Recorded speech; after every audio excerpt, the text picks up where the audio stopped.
सरपंच संतोष देशमुख हत्या प्रकरणातला मुख्य आरोपी कृष्णा आंधळे हा अजूनही फरार आहे। उद्या सुप्रिया सुळे मस्साजोगच्या दौऱ्यावर आहेत। नियोजनासंदर्भात मस्साजोगमधल्या नागरिकांची आज बैठक होणार आहे। तिसरा प्रमुख आरोपी कृष्णा आंधळे अजूनही फरार आहे। त्याचा शोध सुरू आहे, पण तो पोलिसांच्या हाती लागत नाहीये। 2 आरोपींना पकडण्यात आलं। गोविंद शेळके आपले प्रतिनिधी आपल्याला अधिक अपडेट देतील। गोविंद, तिसरा आरोपी कृष्णा आंधळे अजूनही पोलिसांच्या हाती लागत नाहीये आणि गेल्या काही दिवसात ज्या घडामोडी घडल्या त्या पार्श्वभूमीवर सुप्रिया सुळे मस्साजोगमध्ये येत आहेत। काय घडतंय मस्साजोगमध्ये?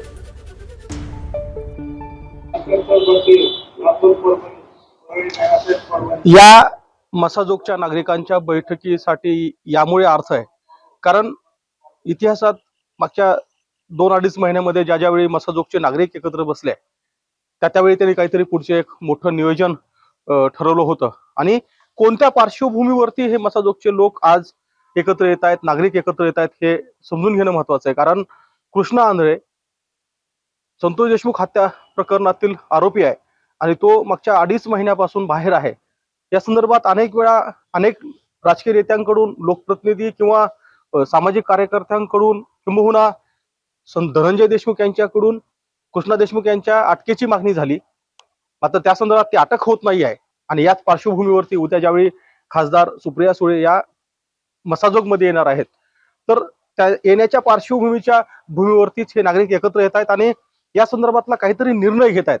मी एका बैठकीचा मुद्दामून आठवण करून देतो की ज्यावेळी वाल्मिक कराडवरती सुरुवातीला खंडणीचा गुन्हा दाखल झाला होता आणि त्या खंडणीच्या गुन्ह्यामध्ये नंतर त्याला संतोष देशमुख हत्या प्रकरणाचा आरोपी करावा या मागणीसाठी याच नागरिकांनी ज्यावेळी एक बैठक घेतली होती आणि त्या बैठकीनंतर दुसऱ्या दिवशी आपण बघितलं की त्या आंदोलनाचा उद्रेक झाला आणि आंदोलनाच्या बरोबर 1 दिवसानंतर वाल्मिक कराडवरती मकोका अंतर्गत कारवाई झाली होती आणि म्हणून कृष्णा आंधळेला अटक होत नाहीये।